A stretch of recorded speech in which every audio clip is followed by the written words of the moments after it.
السلام علیکم ورحمۃ اللہ وبرکاتہ۔ آج کی ہماری پہلی ویڈیو ہے، بیان کا موضوع ہے خوشحال زندگی چاہیے تو کیا کریں، مختصر سا تعارف۔ آئیے قرآن اور حدیث کی روشنی میں دیکھتے، سنتے اور عمل کرنے کی کوشش کرتے ہیں۔ ویڈیو اچھی لگی تو لائک کرے، کمنٹ کرے، دوستوں اور رشتہ داروں کے ساتھ ضرور ویڈیو اچھی لگی تو لائک کرے، کمنٹ کرے، دوستوں اور رشتہ داروں کے ساتھ ضرور شیئر کرے۔ ویڈیو شیئر کیا کرے کیونکہ اچھی باتیں پھیلانا بھی صدقہ جاریہ ہے، اور اگر دل اجازت دے تو چینل کو بھی سبسکرائب کرے۔ دوستوں، ایڈوکیٹ جناب محمد فیض سید صاحب کی چینل کا لنک ڈسکرپشن میں ہے، آپ سب دوستوں سے گزارش ہے کہ آپ ان کی چینل کو بھی ضرور وزٹ کریں۔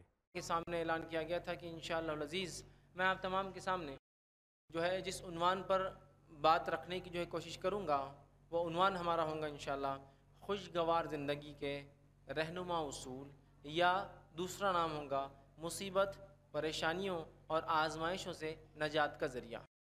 اس لیے کہ عنوان تو ایک ہی ہے، لیکن دو چیزیں اس میں بالکل ہو بہو ایک ساتھ کور ہوں گی۔ پہلا یہ کہ خوشگوار زندگی کے رہنما اصول، مطلب ایک خوشگوار زندگی، اچھی زندگی دنیا کی چاہیے تو کیا چیزوں کو مجھے اور آپ کو اپنانا ہوگا، کن چیزوں پر عمل کرنا ہوگا۔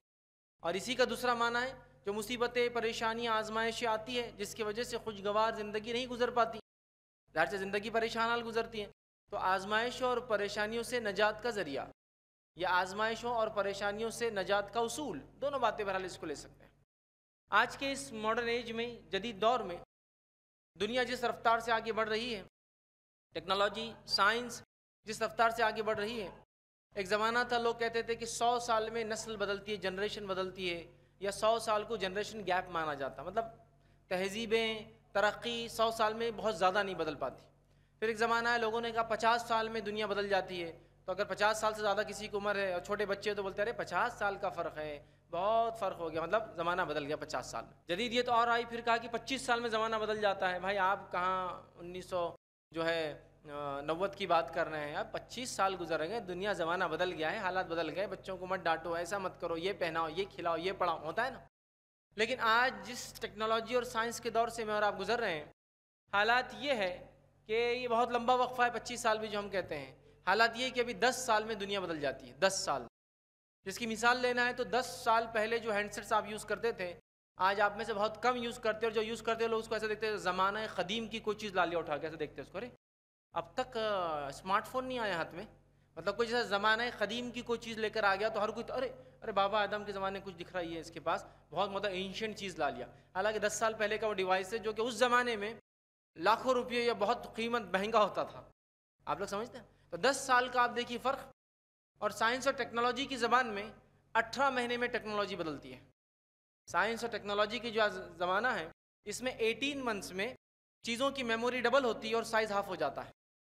1.5 سال کے وقفے میں چیز جو ہوتی ہے جس میں میموری ہوتی ہے، جس کے اندر چیزیں ہیں نا، ایم بی بولتے تھے ہم، 100 M B, 10 M B, 20 M B, وہ ایم بی سے بڑھ کر جو ہے جی بی چلا گیا، اور اس کے بعد اب تو جو ہے ٹیرا بائٹس کا معاملہ چلتا ہے۔ تو ہر 18 مہینے میں ٹیکنالوجی اتنی ایڈوانس ہوتی ہے کہ میموری ڈبل ہو جاتی ہے، مطلب سائز اتنا ہی تو ڈبل میموری، اور چیزوں کے سائز آدھے ہو جاتے ہیں، مطلب چھوٹی سے چھوٹی چیز ہوتے جا رہی ہے۔ آپ دیکھیے ایک زمانے کا کمپیوٹر، پتہ نہیں اس کے اندر انسان جا کر ریپیئر کرتے تھے، اس زیادہ پرانی بات نہیں۔ پھر آج کے دور کا کمپیوٹر دیکھیے آپ، اتنا ہلکا پھلکا ہے کہ آدمی آرام سے اگر پینٹ میں ایسا لگا لے، کھوس لے تو سمجھ میں نہیں آتا، اگر شرٹ ڈالے تو اس کے پاس ایک کمپیوٹر رکھا ہوا ہے یا لیپ ٹاپ۔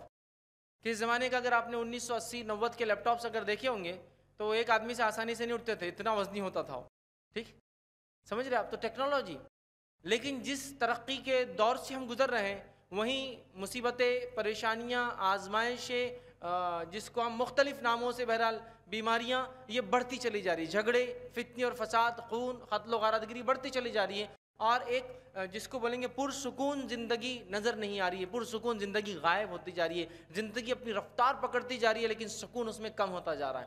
تو گویا چیزوں کے اعتبار سے، مادنی اعتبار سے، مٹیریلسٹک اعتبار سے چیزوں کا مادہ تو بڑھتا جا رہا ہے۔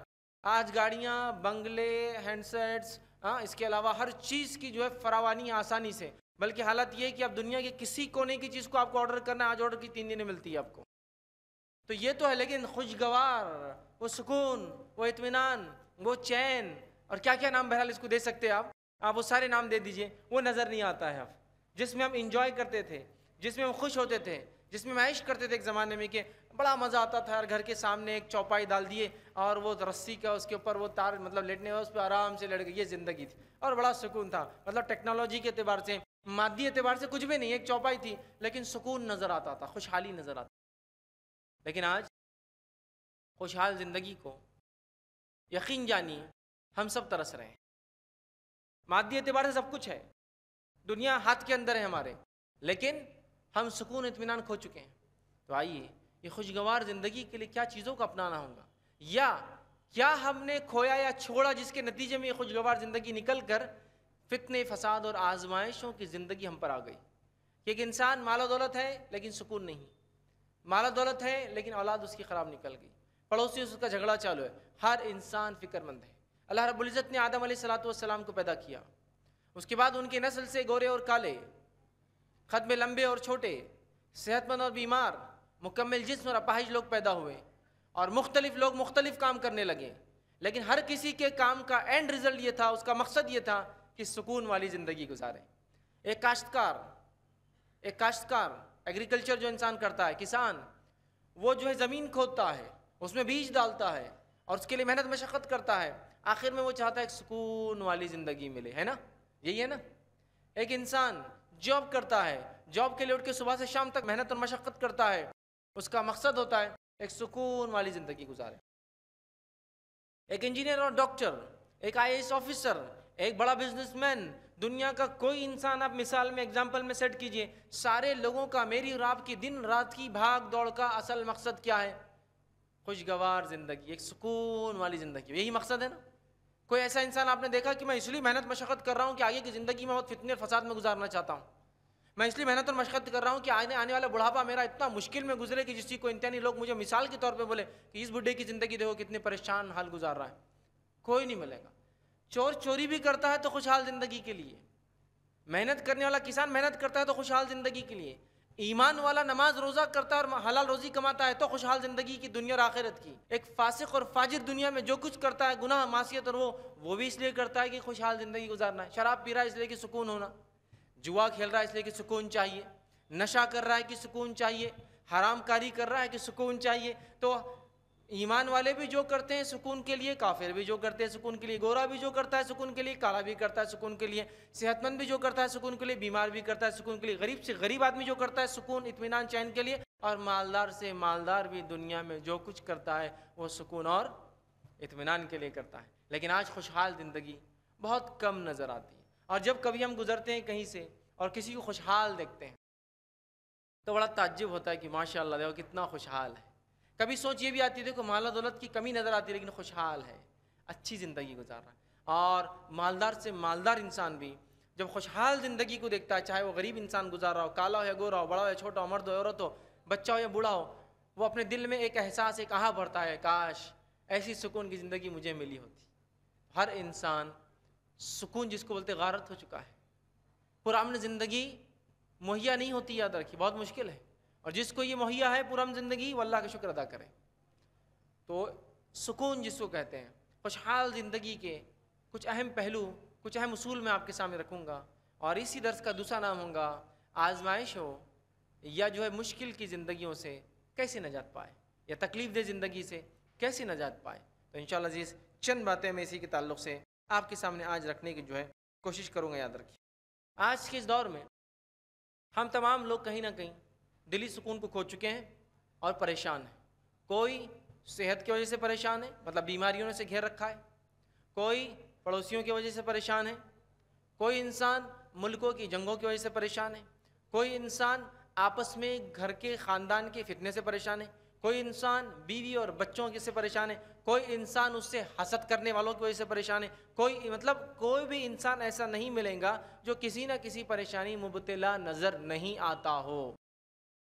ہر انسان یاد رکھے, اور سارے انسان ایک ہی چاہ میں سب کچھ کر رہے ہیں, سکون, اطمینان, خوشحال, خوشگوار, اچھی, امن پسند, پر امن ایک زندگی گزارے, اور فتنے, فساد, آزمائش, تکلیفوں سے اپنی نفس کو بچائے. لیکن یہ چیز ہمیں ملتی نظر نہیں آتی ہے, یاد رکھے, جسے خوشحال زندگی کہتے ہیں. اس لیے کہ ہم نے خوشحال زندگی کے وہ پہلو نہیں اپنائے جن پہلوؤں کو اپنانے کے بعد لوگ اگر ٹاٹ پر بھی سوتے ہیں تو سکون محسوس کرتے ہیں.